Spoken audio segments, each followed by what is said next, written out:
Something to consider when you're playing drum fills is obviously we want to make good musical choices when we're playing music. And one of the things to start to consider is when you play a fill, I like to think of fills sometimes as punctuation. So if I'm playing a song, there might be a certain fill I might play where that might be almost like a comma. So if we're in a verse and we're just going into like a next part of the song, but it doesn't have to be real high dynamically, and the lyrics have something else to say, we want the groove and the fill to be as such with a comma. So let me give an example. When I play this, just notice how when I do the fill, it's just kind of gently going into the next part as I come back to the groove. Doesn't get real crazy dynamically. It's almost just kind of a nice little pass just to break things up as a comma would in a sentence. So.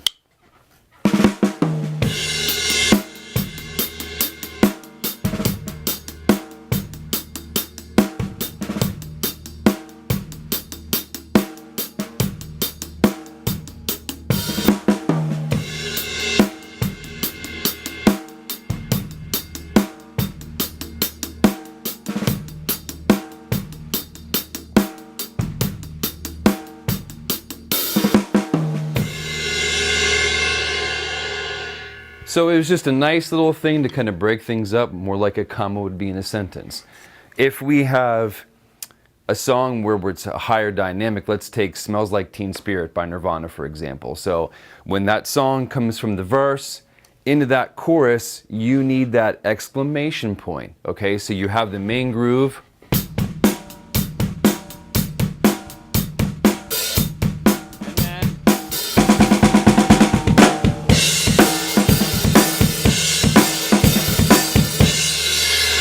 So the fill,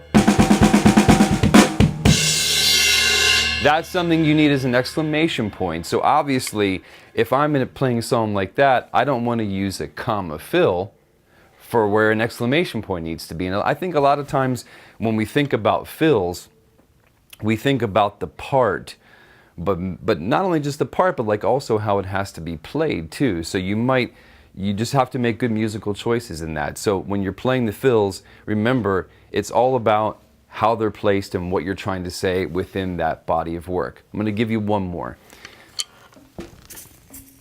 So sometimes all the fill it really needs is just something super, super simple. So if I was playing something a little bit more atmospheric, you know, just kind of painting in there, maybe I would do a groove like this. Now, when I play the floor tom here, just check out what I'm going to do. Nothing fancy, but it's just going to be just one hit, but it's where it's going to be placed going into the next section. So maybe something like this.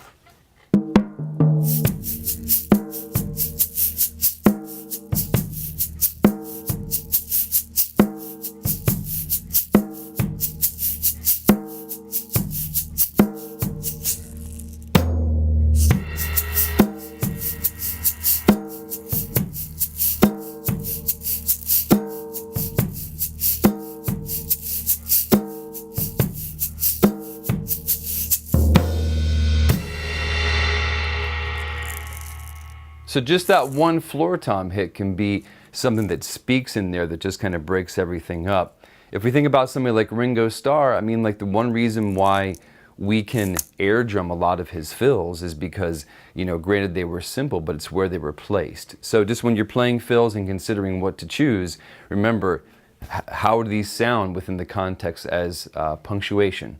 So think about that the next time you're playing. See you next time.